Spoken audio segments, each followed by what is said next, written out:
Netflix and this whole podcast experiment predictably has been an absolute fail. Look, man, this is probably a little bit different of a topic than typically on this channel. I think sometimes it's good to venture out and just talk about current things, you know, for algorithm purposes, for interest purposes. Not everything has to be about, you know, why ladies don't want to do anything with you all the time, you know? It's important to just talk about shit.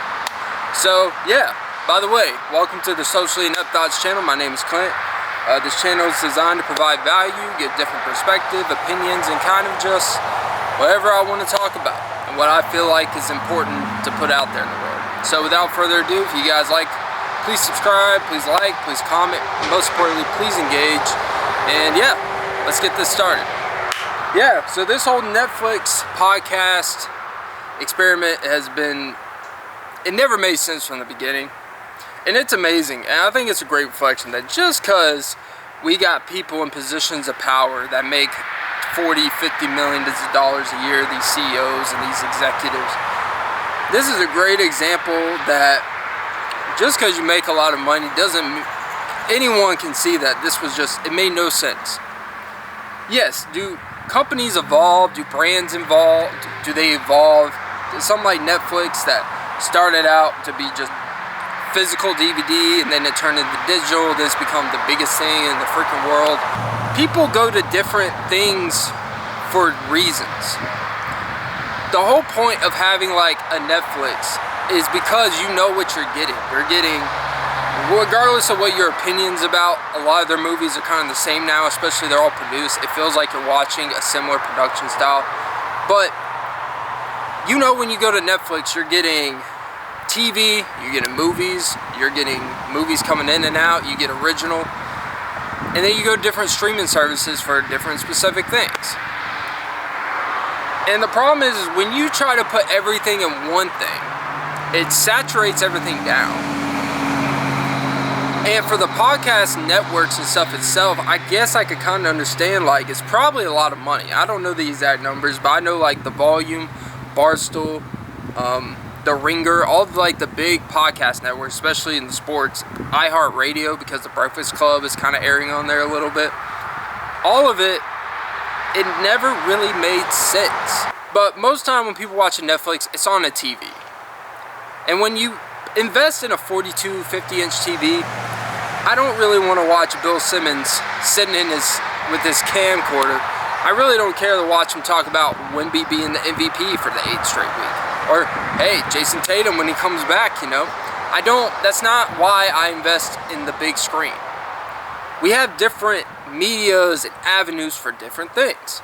The appeal of podcasts, when they first rose up and came to take over the world essentially, the appeal of it was, one, accessibility, how easy it is. Like, even if you didn't have, you could still honestly, even if you don't have the exclusive streaming services that Spotify and Apple Podcasts that these, you know, podcasts are exclusively to, like, you can always find it online, if you know what I mean. And the appeal of podcasts was accessibility, no resistance, meaning it's kind of free to an extent. I mean, there's always a price technically, but it's free. It's like, hey, we post it, it's out there for everyone. And the most important is convenience. And that is the number one advantage that podcasts had. And convenience may be oversaturated the market. I used to do a podcast. I plan on doing one in the future, but when I get back into it, you know, I want to actually, you know, take it. I took it serious, but not like growing it serious, you know, but I loved it. But podcasts, the number one thing that made it, the advantage was anyone could do it, which means anyone could post, which means it could be on YouTube. You could post it yourself on Spotify, the biggest services. That's what made it accessible. It made it relatable. Because the common person, did not matter if you had $10 in your bank account, 10,000, didn't matter if you were a bum living at home, it didn't matter if you were a millionaire, a billion, it did not matter. It appealed to all audiences. You can find what fits you. The accessibility, the convenience of it is the appeal. And what these podcasts kind of, because they became king, what happens simply is when you become number one, you kind of take your audience for granted. Take for example, any like big artists that takes way too long in between their albums. Like people love Frank Ocean. I'll say for country music, Sam Hunt. He's produced 2 albums, like legitimate albums, in the past 12 years. But his first album is a classic and he's still well renowned. His first album literally could carry his whole life. And because of that, as much as I love his music and it holds the test of time and there's always going to be songs I listen to on repeat, my mind of like wanting to listen to him, because he kind of has this kind of, artists sometimes they get a little too full of themselves. They, you know, I can just kind of do everything at my pace and all this stuff, and then you take years and years between albums, and then you better really make sure when you put out that shit is fucking the best thing that's ever been put out, because otherwise people are like, you know what, yeah, the quality of a lot of music and the quality of a lot of shows and podcasts may not be great, but at least I'm getting something out of it. It's feeding something. And these podcasts have kind of gotten so full of themselves that they really believe that they can do whatever and people will follow them. And what they're starting to realize is not everyone's going to follow you. You're going to lose a big portion of your audience because of convenience. It doesn't mean they don't like you, but just because someone has Netflix, a lot of people have Netflix, I'm not going to be like, oh, I want to listen to the Bill Simmons podcast. Let me pull up Netflix. Let me go out of my way to pull up Netflix on my fucking laptop. It's just not, it's not the same. YouTube blew up a lot of these podcasts from a visual standpoint. Most podcasts nowadays that are big, that didn't start during the Joe Rogan, the Mark Maron era, Part of My Take, and they started where it was just audio and you downloaded it and shit, and they had to adapt and make it into a visual experience. But the essence of why people listen and watch that podcast, because it was easy to find, and it was to the common person. Now podcasts, like, yeah, I understand there's a lot of money in it. You can invest more in a budget to make it more high quality, but also kind of bring it to my next point. I don't really need a podcast to be all that high quality. More times than not, unless you're doing like a documentary style type of series shit and it involves a lot of specific stuff. Like, bro, if you're just interviewing a linebacker from the Colts, I don't need the 8K cameras just for you guys to sit at home in your office anyways. It's pretty useless. Now, I understand you don't want absolute dog crap quality, audio, visual, and all that stuff. Like, if you have the money, get the decent quality stuff. But they're investing so much in, we're going to do this and have all this extra appeal, and they're forgetting that at the end of the day, a good podcast, whether it's a conceptual thing or just an interview or just two people talking about something, the essence of it is that it feels like you're eavesdropping into a conversation. And that's the beauty of it. And obviously the behind the scenes and preparation, it's not. It's a lot of work that goes into it, a lot of prep. But as an audience member, it should feel like, it's just two people conversate. It's just a couple people like really passionate about X, Y, and Z, giving real opinions in real time. And now when you have it on Netflix, it's gonna feel like it's too production based. It feels like you're watching a scripted show. Because you know why? Everything on fucking Netflix is scripted. I should not, on the same network, I should not be able to watch 12 Mark Wahlberg movies made in the past 12 years and also watch the most recent Ryan Russillo podcast. You know, there's something about that doesn't feel right. And I understand YouTube but YouTube is everything, man. Like, Netflix is trying to be like the next YouTube type of stuff. Like, maybe they're trying to like venture out, like maybe you can start just creating your own account and having their own version of YouTube on there. But then that kind of waters down what Netflix is. In these streaming services, it's like, bro, like we need to have the separation for a reason. The convenience of it, going back to the main, like the convenience and accessibility, what they're starting to realize is it does not matter if you're the #1 podcast or anything in the world. Like, even if, like, to be honest, even if Joe Rogan went to Netflix, like, he would still, I think he would get a lot more following than most still, because of just the style of his show. People will tune in because he can get the highest amount of guests, and people are pretty invested in him, and he's a very polarizing video. He's a polarizing person. So he's still going to get his following, but even then, I think he would see a slight decline in viewership, even when he moved to Spotify. Overall, his numbers were still great because people still found ways to listen to it. But at first, there was kind of a small little conceptual decline. And that's when he had to negotiate to, hey, we need to post on YouTube. We need to be able to put it on Apple Podcasts as well. You know, type of thing. Which kind of defeats the exclusive aspect. But the accessibility, you need to make it as easy as possible. When you have this much competition, to make it as easy as possible for people to listen, watch, find your content. Because I don't really watch Netflix that much, right? Like where I live right now, like I have a service. I probably like click on the app once every like week and a half or so, and one night I may watch a movie or two. I forgot, it was like the first time I've seen like actually advertised relatively, and it wasn't even relatively well advertised.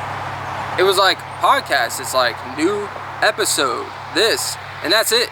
And then it was just all the other movies and shows. And that's the thing that YouTube, compared to Netflix, the algorithm is just better. I don't know how to explain it. Like, if you watch some type of style of video, the second the episode drops, the second you open your YouTube page, it's gonna be one of the first 8 or 9 videos, every single time.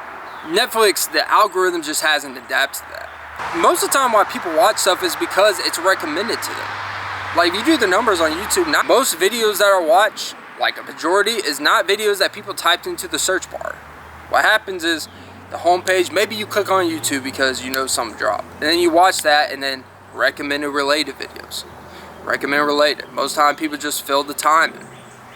How are you going to get introduced to something new now? If they're going, now these are established products. Now maybe it'll get better over time. This was predictable. The convenience is the biggest advantage podcasts have. It's supposed to be convenient and easy. It's time sensitive. Especially if you're doing like a sports podcast, you're reacting to the day before. You're reacting to the week of. It's not like an interview that people are going to tune in a year from now just to have a great conversation. Like, it's not an evergreen type of thing for most sports podcasts, for example, but just majority of what a lot of the podcasts on there now because of the networks. And everyone saw like this didn't make sense. And guess what? Here's the fucked up part. I'll put it like this. I wrote this down. I'll tell you the podcast I listen to on YouTube for the longest time. I've been listening to podcasts for 6+ years probably close to 7. And part of the people that influenced me to start my podcast was Bill Simmons.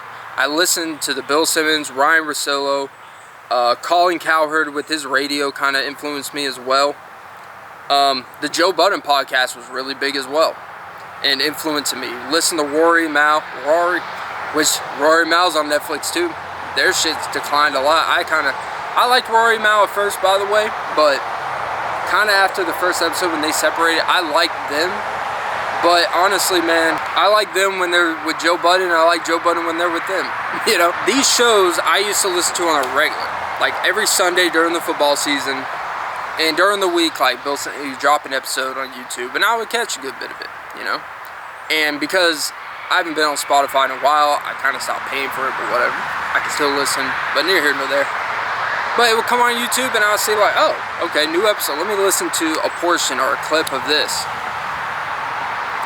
And now, you know, I remember they made the transition, and it happened so quickly. It was like they made an announcement, and like 3 weeks later, I was like, I thought they were going on Netflix, and then they were still going to post on YouTube, and they really don't post that much. Like, I haven't, they may post clips and stuff of certain things, but the thing is the reality with a lot of shit, once it leaves your algorithm, most people won't give a shit anymore after a while.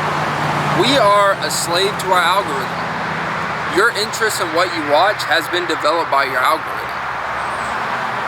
If you've gotten into something the past 3 or 4 years, it's because your algorithm has pushed it to you and you decide to give it a listen and you like it. And then it continues, you continue listening, it's gonna always say, hey, hey, it's here, because they want you to stay on the app. Whatever you like, they're gonna push it to you. And so, I like Ryan Russillo, I like Bill Sent, I like Colin Cowherd. But I'll be honest, like, the past month or however long it's lasted, I've kind of gotten comfortable not really caring to listen to them. And they're still great at what they do. Because you know what happens? Your algorithm will just start pushing other shit when there's not that to push.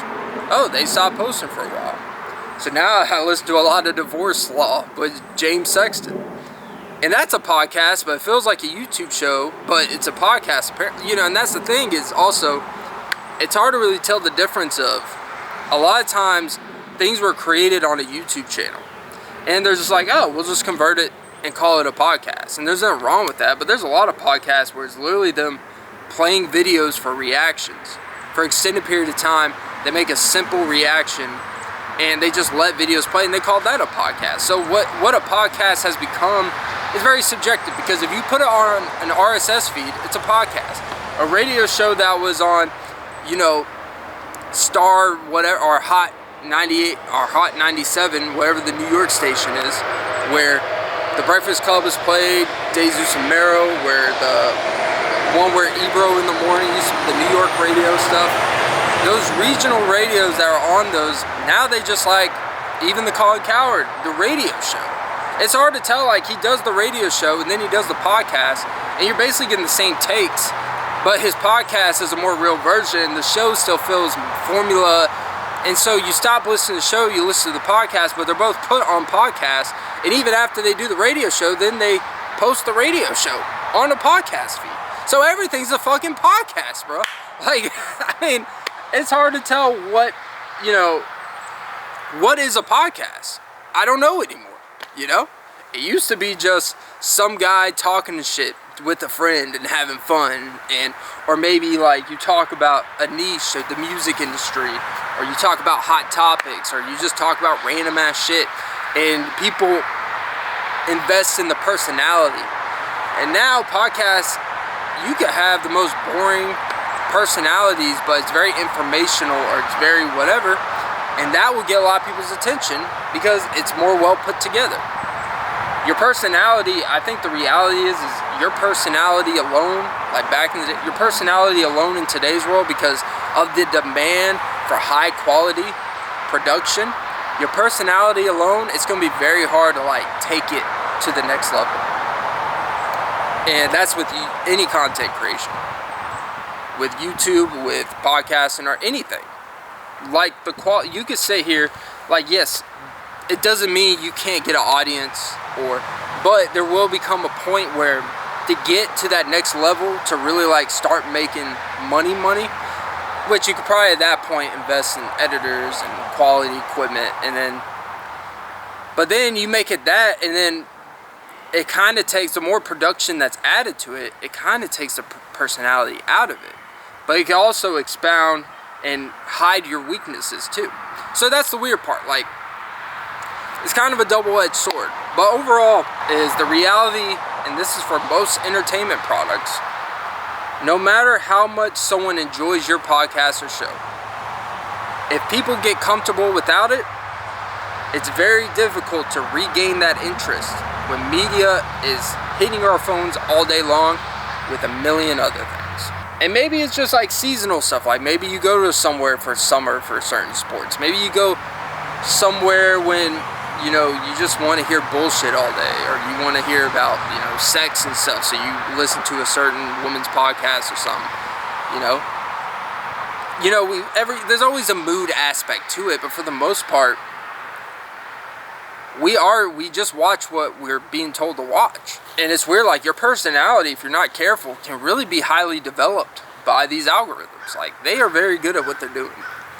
It's very dangerous. It's kind of scary. I think, for example, the podcast demand for becoming high quality has actually diluted the product in space, where I can't tell the difference between a YouTube channel or podcast, to be honest with you.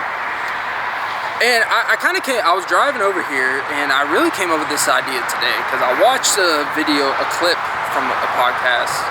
I think it's called Let's Keep It a Buck. It involves this guy named Omar Omizi. I watch his channel sometimes. He typically talks about like content drama. You know, it's like, it's a certain thing, like if you're in the mood for it, you know, whatever. It's simply nothing too serious.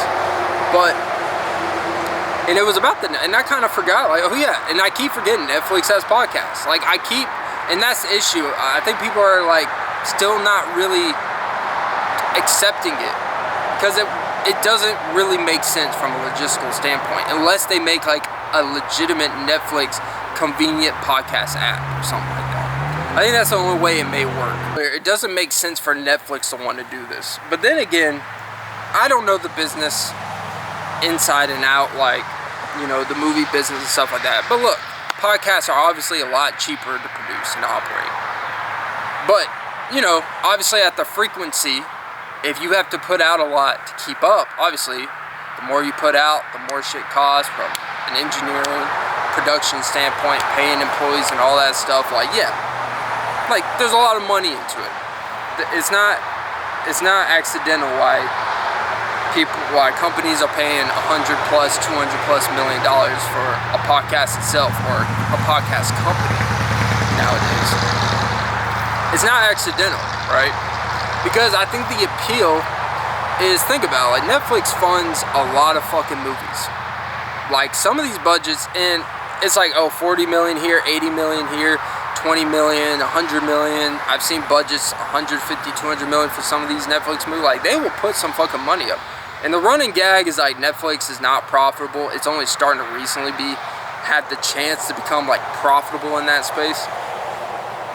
And it's very interesting, and I think maybe the appeal is because if they start having cheaper stuff, where maybe instead of putting all this money into all these movies that are kind of wish-washy, that aren't really making money, maybe if we lessen the money there, be more selective there, and then just put more in the podcast where we pay more, we could get more content.